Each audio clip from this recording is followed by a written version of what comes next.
필승!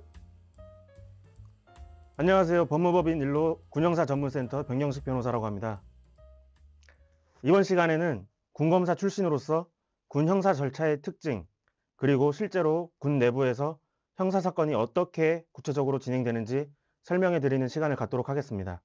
보시는 바와 같이 저는 해군 군법무관으로서 해군본부 보통검찰부에서 군검사로서 수많은 군사건의 수사와 공판을 진행했고, 해군교육사령부에서 징계 인권 담당관 및 군법교육 교관으로 복무하며 수천 명의 신병과 부사관 후보생 등의 교육생 군법교육을 담당했습니다. 전역 이후에는 대형 로펌 형사팀에 입사하여 다양한 형사사건을 전담했습니다. 저의 군법무관 시절의 경험과 형사사건 실무 경험을 바탕으로 군 장병 여러분이 군 복무를 하시면서 반드시 아셔야 할 형사사건에 대한 교육을 자세하고 명확하게 해드릴 수 있도록 하겠습니다. 이번 시간의 목차는 화면에 보시는 것처럼 군 내에서의 형사사건 진행 절차를 이해해야 하는 것으로 시작해서 형사사건의 처분 종류, 불복 종류에 대해서 설명드리고, 마지막으로 형사사건으로 처벌받는 경우 그에 따른 불이익들이 무엇인지에 대해서 설명드리도록 하겠습니다. 문건일 변호사님께서 앞서 설명해 주신 바와 같이 군 내에서의 발생하는 형사사건에 대해 군인들도 군형법뿐만 아니라 민간인과 같이 일반 형법 등도 적용 대상이 되는 것을 확인하셨습니다. 그렇다면 형사소송 절차에 대해서는 군과 민간과 어떤 차이점이 있을까요? 이에 대해서 절차법인 형사소송법과 군사법원법을 비교해 보는 것이 가장 좋습니다. 군사법원법도 일반 형사소송법의 체제와 내용을 대부분 따르고 있습니다. 그러나 군사법원은 군대가 군기를 유지하고 군 지휘권을 확립하여 국가의 존립 확보 등을 강화하기 위해 존재하는 특별법원으로서 일반 법원과는 다른 제도들이 있습니다. 대표적인 것이 전시 사변시의 관할관 확인제도, 심판관 제도 특례 규정 등이 있습니다. 예를 들어 관할관은 군사법원이 설치된 부대의 장인 지휘관을 의미하며 군 조직 특성에 따른 지휘권 확립을 위한 제도입니다. 관할관은 군사재판의 판결에 대한 확인 조치 권한이 있어서 무죄, 면소, 공소기각, 형의 선고유예, 집행유예, 사형 등의 판결을 제외한 것들에 대하여 확인해야 하고, 형법 제51조 각 호의 사항을 참작하여 형이 과중하다고 인정할 만한 사유가 있을 때에는 선고된 형의 3분의 1 미만의 범위에서 감경할 수 있는 특별한 권한이 있습니다. 가령 해군본부에서 근무하는 A라는 해군 영관급 장교가 교통사고 사건으로 인하여 형사사건에 계류가 되었다고 가정해 보겠습니다.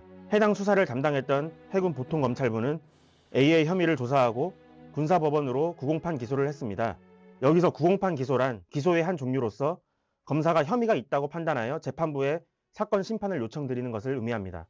구공판 기소를 해서 군사법원은 결국 A에게 900만 원의 벌금형을 선고했고, 관할관 제도에 따라 해군 참모총장은 위 판결 선고 10일 이내에 확인 조치를 해야 하며 선고형에 대하여 형을 감경할 수 있는 권한이 있습니다. A에게 900만 원의 벌금형이 선고되었으니 선고된 형의 3분의 1 미만의 범위에서 감경할 수 있으므로 해군 참모총장, 즉 관할관은 300만 원 미만에 대해 감경을 할 수가 있는 것입니다. 그러나 전시 상황뿐만 아니라 평시에도 규정되어 있는 관할관 제도 등에 대한 군 내부적인 특수적 권한들에 대한 문제점이 지속적으로 제기되었고, 이후 2022년 7월 1일 개정 군사법원법이 시행되었습니다. 이에 따라 관할관과 심판관의 제도는 평시에는 운영되지 않고 전시에만 운영되는 것으로 바뀌었고, 보시는 바와 같이 입대 전 범죄, 성범죄, 사망사건에 대한 관할이 군사법원에서 민간법원으로 개정되었습니다. 또한 고등군사법원이 폐지됨에 따라 각 지역 군사법원에 대한 항소심은 서울 고등법원에서 맡게 되었습니다. 다음은 형사 절차 객관도입니다. 화면을 보시면 굉장히 복잡하죠? 형사소송 절차에 대한 순서를 설명드리면서 검사의 사건 처분의 종류에 대해서 설명드리겠습니다. 사건의 발생이 형사사건의 시작입니다. 형사사건이 발생되면 수사기관에서는 내사, 수사 등을 거치게 됩니다. 내사란 범죄 혐의 유무를 조사하는 활동이며, 수사는 범죄 혐의가 인정될 때 개시되는 조사 활동이라는 점에서 양자는 구분됩니다. 내사의 객체는 피내사자, 일명 용의자로 호칭하며, 수사의 객체는 피의자를 말합니다. 수사가 진행되면서 수사기관, 즉 사법경찰관 및 검사 등은 피해자를 포함한 참고인과 피의자를 조사하게 됩니다. 이후 압수수색 또는 구속이 필요할 경우 사법경찰관이 검찰에 영장을 신청하고 이를 검사가 법원에 영장을 청구해서 법원으로부터 발부받아 영장을 집행하는 경우도 있습니다. 경찰의 경우 모든 조사가 완료되면 사건을 검찰로 송치할지 불송치할지 등을 결정하게 되는데요. 군사 경찰의 경우에는 민간 경찰과 다르게 사건 종결권이 없기 때문에 혐의가 없다고 판단되더라도 불송치 결정을 할 수 없고 불기소 의견으로 군검사에게 사건을 송치하게 됩니다. 이 과정을 거쳐 검찰로 송치가 되면 검찰에서는 필요에 따라 추가 조사를 해서 기소 및 불기소 여부를 결정하게 됩니다. 기소는 구약식 기소와 구공판 기소로 구분됩니다. 불기소 처분의 종류는 기소유예, 혐의 없음, 죄가 안됨, 공소권 없음, 기소 중지, 참고인 중지 등으로 구분됩니다. 이 용어들에 대해서는 잠시 후에 자세히 설명드리도록 하겠습니다. 구공판 기소는 공개 재판을 구한다 라는 뜻으로 정식 재판 절차로 회부하겠다는 검사의 결정입니다. 구공판 기소가 되면 피의자는 피고인으로 신분이 바뀌게 되는데요. 이후 법정에서 재판 절차를 거쳐 유무죄 선고를 하게 됩니다. 유죄가 선고되면 피고인은 7일 이내에 항소를 해야 되는데요. 항소를 하지 않는 경우 형이 확정되어 형 집행 절차를 거치게 됩니다. 구약식 기소는 약식 명령을 구한다 라는 뜻으로 검사가 해당 범죄 사실이 금고 또는 징역 등이 아닌 벌금형에 처하는 게 타당하다고 판단했을 경우에 내리는 처분입니다.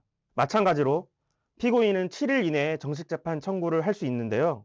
7일 이내에 정식재판 청구를 하지 않는 경우에는 약식 명령이 확정되고 그 이후에 벌금 징수 절차가 이루어집니다. 검사의 불기소 처분의 종류는 이렇게 보시는 바와 같은데요. 먼저 기소유예란 피의 사실이 인정되지만 형법 제51조의 사항을 참작해서 공소를 제기하지 않는 것을 의미합니다. 다음으로 혐의 없음은 범죄 인정 안됨과 증거 불충분으로 구분되는데요.